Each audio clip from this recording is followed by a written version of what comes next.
Assalamu alaikum. A very good morning to all of you. I hope you all are doing well. Welcome to TKS online class. I am Ma'am Simra from TKS Senior Campus. Subject is science. Today's good message is everything may not be good, but there is something good in every day. Before starting the lecture, I will recall the name of the present student. So the present student is just fussy. आप लोग बिल्कुल interested नहीं हैं बच्चे class लेने के लिए, बिल्कुल भी इंटरेस्टेड नहीं हैं। आप लोग को क्लास की टाइमिंग का तो पता है ना, 10 o'clock आपकी क्लास जो है वो स्टार्ट हो जाती है। काइंडली टाइम पर आया करें।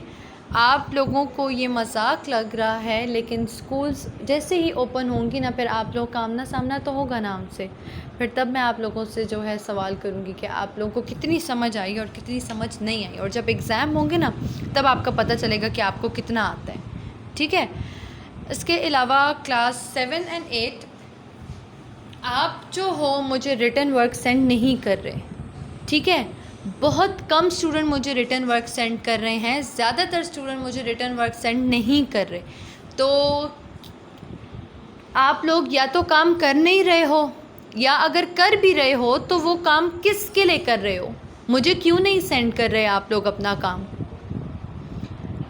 आपकी सबकी क्लास 7 और 8 आप सबकी कॉपीज़ मुझे 5 सितंबर को चाहिए कंप्लीट। उस पर इनिशियल्स भी आपने फिल किए हुए हो, आपकी कॉपी कवर्ड भी हो, और आपका जितना अभी तक काम मैंने आपको करवाया है वो सारा काम आपका हुआ हो। यूनिट नंबर 1 भी कंप्लीट, यूनिट नंबर 2 भी कंप्लीट, और 3 भी कंप्लीट होना चाहिए विद प्रॉपर डायग्राम्स। समझ आ रही है आप सबको? जिसने काम नहीं किया हुआ या आपका काम कंप्लीट नहीं है, अपने काम को कंप्लीट करें। कॉपीज़ चेकिंग के लिए जब हम स्कूल मंगवाएंगे तो आपकी सबकी कंप्लीट कॉपीज़ मुझे चाहिए। Is that clear? जो स्टूडेंट्स मुझे अपना काम सेंड नहीं कर रहे, मुझे अपना काम सेंड करें। फंसी आपका कोई भी काम की पिक्चर मेरे पास नहीं आई। आपने स्टार्ट में मुझे पिक्चर सेंड की थी फर्स्ट यूनिट की, उसके बाद आपने सेकंड यूनिट और थर्ड यूनिट की कोई पिक्चर मुझे सेंड नहीं की। क्यों? आप काम नहीं कर रहे हो। अगर आप काम कर रहे हो तो एटलीस्ट मुझे पिक्चर तो सेंड करें, उसमें कोई मिस्टेक हो तो मैं आपको बता दूं, आप करेक्ट कर लो। रेड पेन यूज़ करूं मैं फिर आपकी कॉपी पे?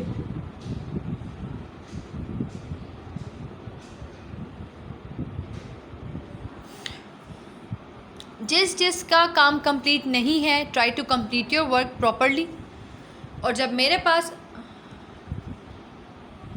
हाँ ठीक है, आप कर रहे हो तो मुझे पिक्चर्स भी तो सेंड करो ना।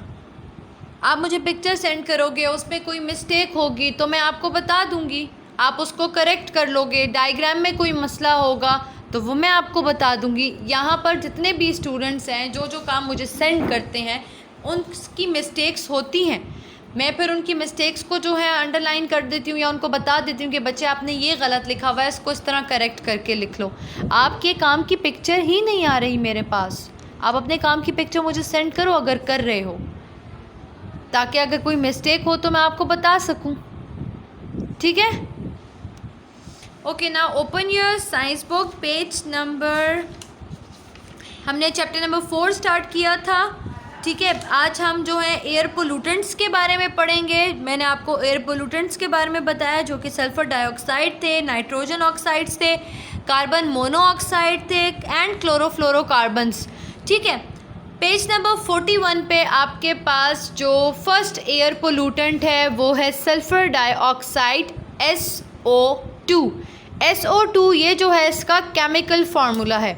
ठीक है। Sulfur dioxide SO2 is one of the main oxides of sulfur, and it is produced as a result of various industrial processes.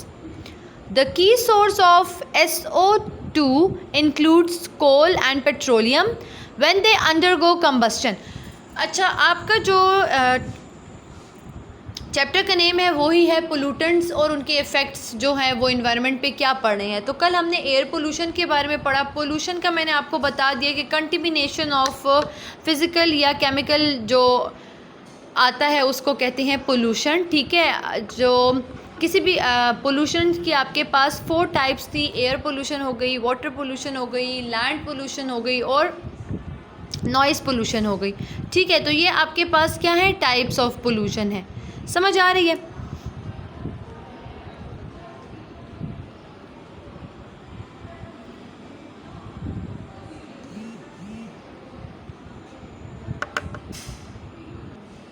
आपको यहाँ सल्फ़र डाइऑक्साइड के बारे में बता रहे हैं कि सल्फ़र डाइऑक्साइड जो है वो आपके पास मेन ऑक्साइड है, किसका, सल्फ़र का। और ये किस तरह से प्रोड्यूस होता है, इंडस्ट्रीज़ के जो धुएं वगैरह होते हैं, ये इंडस्ट्रीज़ में जो केमिकल्स वगैरह यूज़ किए जाते हैं उनकी वजह से जो है ये प्रोड्यूस होता है। इंडस्ट्रियल प्रोसेस जितने भी परफॉर्म होते हैं उनमें जो है SO2 जो है प्रेजेंट होता है, और वो SO2 जो है फिर आपके एटमॉस्फेयर में जो है मिक्सअप हो जाता है, और वो क्या कॉज करता है, एयर पोल्यूशन कॉज करता है। जो मेन इंग्रेडिएंट्स कह दो या मेन जो सोर्सेज हैं SO2 के, वो है कोल और पेट्रोलियम, ठीक है। जब कोल और पेट्रोलियम को जलाया जाता है या when they go under combustion का मतलब जब उसको जलाया जाता है, जब उसको यूज़ किया जाता है, तो उससे जो है SO2 प्रोड्यूस होता है, जिसको सल्फ़र डाइऑक्साइड कहते हैं, और वो इन्वॉल्व है एयर पोल्यूशन में। Further oxidation of SO2 and sulphuric acid is H2SO4, ये इसका जो है फार्मूला है, which is highly dangerous liquid that damages many substances. Sulphuric acid यहाँ पर तेज़ाब को कह रहे हैं। तेज़ाब जो है वो आपके पास सल्फ्यूरिक एसिड से बना होता है, H2SO4 इसका केमिकल फार्मूला है, वो काफ़ी डेंजरस होता है, आपको पता है। उससे जो है वो खुदा न खास्ता अगर वो किसी पे गिर जाए, स्किन वगैरह जल जाती है, ठीक है। तो आपके पास SO2 क्या है, मेन जो है वो क्या कहते हैं की सोर्स है, किसका, कोल का और पेट्रोलियम का, जब उनको जलाया जाता है, और this is responsible for the air pollution. Now comes to the page number 42। The next air pollutant is nitrogen oxide, NO2, ठीक है। Nitrogen dioxide NO2 can be observed as a brown haze above the cities. It is one of the several nitrogen oxide which is the most easily observable and the most prominent air pollutant. Nitrogen oxides are produced when coal and oil are burnt at high temperature in industries and engines of vehicles. Nitrogen oxides जो हैं, oxides of nitrogen को कहते हैं, जिसमें NO, nitrogen oxide NO है इसका chemical formula, और दूसरा जो है वो नाइट्रोजन डाइऑक्साइड के बारे में कह रहे हैं, NO2। वो जो है नाइट्रोजन ऑक्साइड जो है वो क्या होते हैं, ऑब्जर्वेबल, ईजिली ऑब्जर्व आप कर सकते हो उसको, और वो बहुत ज़्यादा प्रोमिनेंट क्या कहते हैं कंपोनेंट है, किसका, एयर पोल्यूशन का। नाइट्रोजन ऑक्साइड्स किस तरह से प्रोड्यूस होते हैं, जब कोल और ऑयल को जो है बर्न किया जाता है, जलाया जाता है हाई टेम्परेचर पे, तो उससे क्या प्रोड्यूस होता है, नाइट्रोजन ऑक्साइड्स प्रोड्यूस होते हैं, जो कि कब होते हैं, ख़ासकर जब इंडस्ट्रीज़ में इंजन्स और व्हीकल्स, इंडस्ट्रीज़ में जाहिर सी बात है इंडस्ट्रीज़ को चलाने के लिए कोई इंजन वगैरह यूज़ होता होगा, मशीन्स यूज़ होती होंगी, इन मशीन्स में इंजन्स वगैरह होते होंगे, ठीक है। इसके अलावा व्हीकल्स जो हैं उनमें भी जो हैं इसको यूज़ किया जाता है, व्हीकल्स वगैरह में भी ऑयल या पेट्रोलियम वगैरह यूज़ होता है, कोल वगैरह अगर कहीं यूज़ हो रहा है तो उससे क्या प्रोड्यूस हो रहा है, नाइट्रोजन ऑक्साइड, जो कि क्या कॉज कर रहे हैं, air pollution. Now comes to carbon monoxide. One is carbon dioxide, this is carbon monoxide. Carbon dioxide is a natural gas, ठीक है, वो नेचुरल गैस है। Carbon monoxide is actually a smoke, gas नहीं है, ये एक किस्म की स्मोक है, ठीक है, धुआं आप कह सकते हो। कार्बन मोनोऑक्साइड इज़ कलरलेस होती है, ओडोरलेस, कोई स्मेल नहीं होती, नॉन इरिटेटिंग होती है, इरिटेट नहीं करती, बट वेरी पॉइजनस गैस, लेकिन पॉइजनस गैस होती है, हार्मफुल होती है, ठीक है। Carbon monoxide is produced by the incomplete combustion of coal and other fossil fuels. Carbon monoxide कब प्रोड्यूस होती है, जब इनकम्प्लीट कंबस्शन, मतलब कम्प्लीटली कंबस्शन का प्रोसेस परफॉर्म नहीं होता, इनकम्प्लीट होता है, तो उससे जो है fossil fuel includes coal, oil and natural gas. Coal, oil और नेचुरल गैस को जब कंबस्शन के प्रोसेस में यूज़ किया जाता है, अगर वो कंप्लीट कंबस्शन का प्रोसेस परफॉर्म नहीं होता तो उससे जो है कार्बन मोनोऑक्साइड प्रोड्यूस होती है, जो कि आपके पास क्या है, एक पॉइजनस गैस है या पॉइजनस स्मोक कह सकते हो। Smoke release from motor vehicles and industries is the main source of the carbon monoxide. Vehicles से अक्सर जो धुआं निकल रहा होता है, ये जितनी भी गाड़ियाँ वगैरह होती हैं, रिक्शा वगैरह होते हैं, ट्रक्स वगैरह होते हैं, इनसे जो धुआं निकल रहा होता है, इनसे जो स्मोक निकल रही होती है, उसको कहते हैं कार्बन मोनोऑक्साइड। ये जो है आपके पास एक पॉइजनस स्मोक होती है जो कि हार्मफुल है, ठीक है। और ये क्या कॉज कर रही है, एयर पोल्यूशन कॉज कर रही है। CFCs गैस के बारे में मैंने आपको बताया। क्लोरोफ्लोरोकार्बन्स आपके पास वो गैस है जो कि एज अ कूलिंग इफेक्ट या कूलिंग एजेंट के लिए यूज़ होती है in refrigerators and air conditioners, ठीक है। Chlorofluorocarbons are the compounds which contains chlorine. Chloro से आपको पता चल रहा है chlorine, fluoro means fluorine is present, and carbons. तीन जो हैं डिफरेंट एलिमेंट्स कंबाइन हुए हैं, उन्होंने एक कंपाउंड बनाया है, डिफरेंट कंपाउंड, जिसको कह रहे हैं CFCs, chlorofluorocarbon. These are the major cause of breakdown of ozone layer। मैंने आपको पहले ही बताया, कल भी बताया था कि जब आपके पास ये CFC गैस जो है एटमॉस्फेयर में प्रेजेंट हो जाती है तो ये ओजोन की डिप्लीशन में बहुत बड़ा इफ़ेक्ट है इसका। ओजोन की जो लेयर है उसको डिस्ट्रॉय कर रही है, उसको डैमेज कर रही है CFC गैस, ठीक है। As a result, more ultraviolet rays reach the earth। Ultraviolet rays जो हैं वो डायरेक्टली फिर अर्थ तक आएंगी, जो कि नुकसानदेह हैं। उनसे कैंसर कॉज हो सकता है, सनबर्न, सन टैन कॉज हो सकता है, मतलब वो हार्मफुल हैं। यूवी रेज जो हैं वो डायरेक्टली अगर हमारी स्किन तक पहुंचेंगी, हम तक पहुंचेंगी, तो वो हमारे लिए नुकसान जो हैं वो पैदा करेंगी।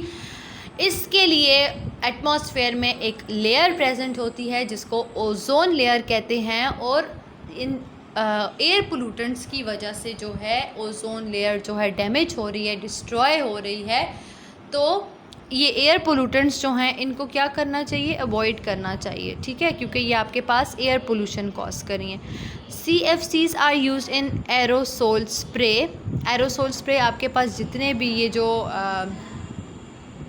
स्प्रेज वगैरह होते हैं, ठीक है, उसमें यूज़ होती है as cooling agent in refrigerators and air conditioners and food foam packing.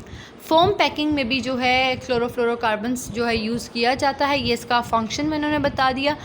On leakages from these appliances, कौन से अप्लाइंसेस, रेफ्रिजरेटर्स, एयर कंडीशनर्स, अगर इनसे लीकेज हो रही है और ये गैस बाहर इमिट हो रही है, निकल रही है, तो ये जाकर कहाँ मिक्सअप हो रही है, एटमॉस्फेयर में, और फिर क्या कॉज कर रही है, ओजोन डिप्लीशन कॉज कर रही है और एयर पोल्यूशन कॉज कर रही है। CFCs enter the atmosphere and reach the ozone layer. समझ आ गई, एटमॉस्फेयर में पहुंच जाएगी, ओजोन लेयर ख़राब कर देगी और एयर पोल्यूशन भी कॉज कर देगी।